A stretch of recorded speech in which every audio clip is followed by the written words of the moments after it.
Greičiausiai teko girdėti tokį išreiškimą noriu, bet bijau. Tarsi tame žmoguje tuo pat metu kalbėtų, gyventų du jis, du aš, iš kurių vienas nori, o kitas bijo.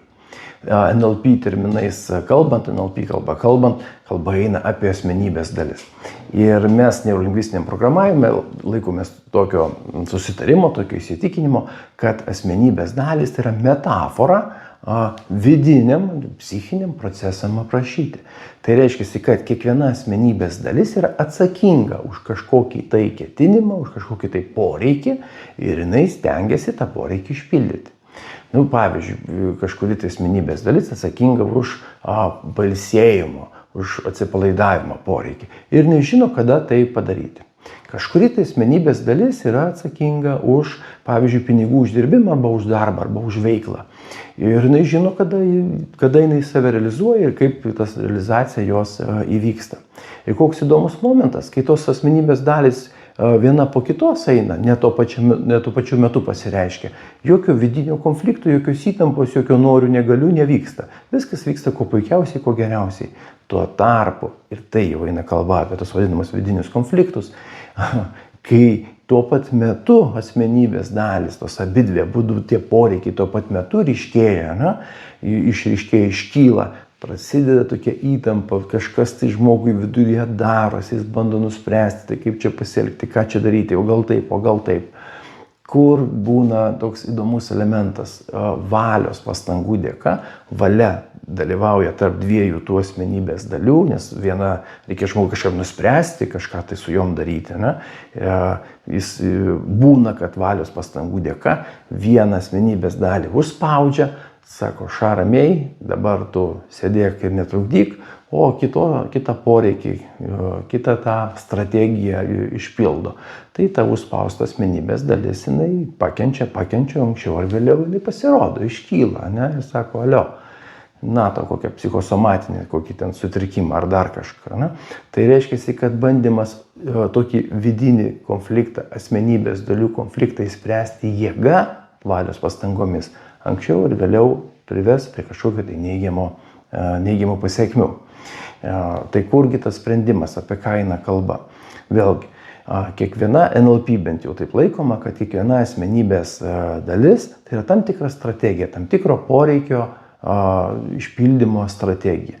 Ir jeigu taip atsitinka, kad du poreikiai tuo pat metu išryškėja, pavyzdžiui, ryte atsikėlė, laikas keltis, jau laikas į darbą ir tas asmenybės dalis, vienas iš poreikių jau yra laikas keltis į darbą, važiuoti, o vakar gal vakare, ar ilgiau pabuvot, ar vėliau užmigot, ar ne taip kokybiškai miegojot, kita asmenybės dalis, sako, dar nepailsėjom, kurie atsakinga už poilsį, dar nepailsėjom, dar pusvalandį, nėra čia kur skubėt.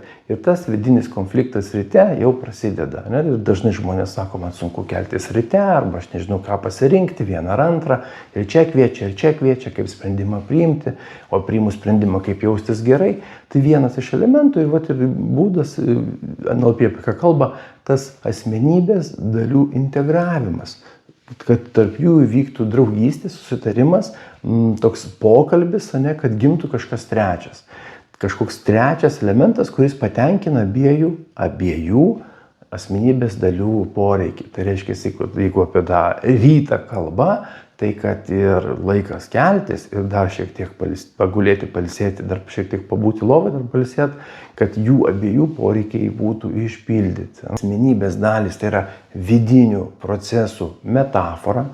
Kiekviena asmenybės dalis yra atsakinga už kažkokį tai poreikį, kažkokio tai poreikio išpildymą, reiškia, turi savo strategiją, geriausiai pasiteisinusią strategiją, tai reiškia, kad jinai jau žino, kaip tai padaryti, ir tai automatiniai tokie procesai. Kiekviena asmenybės dalis arba tas poreikis turi pozityvų ketinimą, tai tikrai nei vienas viduje vykstantis procesas nėra skirtas, neturi tokios krypties, kad pakenkti savo. Elgesys, kuriuo jau žmogus išreiškia tą savo poreikį, tą savo asmenybės dalį, elgesys gali būti neigiamas, bet ketinimas yra teigiamas. Ir kai tuo pat metu aktyvuojasi dvi asmenybės dalys, įvyksta tas vadinamas konfliktas. Ir gali būti, kad tam tikras kiekis konfliktų žmogų persekioja arba žmogus gyvena su tam tikrais konfliktais kažkurį tai laiką. Kur yra sprendimas arba kur yra tokia siekiamybė. Tai pakartosiu, skirtingos NLP technikos, plus įsisąmoninimas būtent tų konfliktuojančių asmenybės dalių, tų poreikių. Tai kamegi ten yra reikalas, kokios ten priešos yra, kas yra bendro, koks tas yra vienos ir kitos ketinimas, koks tas ketinimas yra bendras, ir ieškojimas būdų, kaip tą ketinimą išpildyti, kokį elgesio modelį pasirinkti, kad tos vidinės asmenybės dalis, kad jų interesai būtų patenkinti. Ar procesas greitas?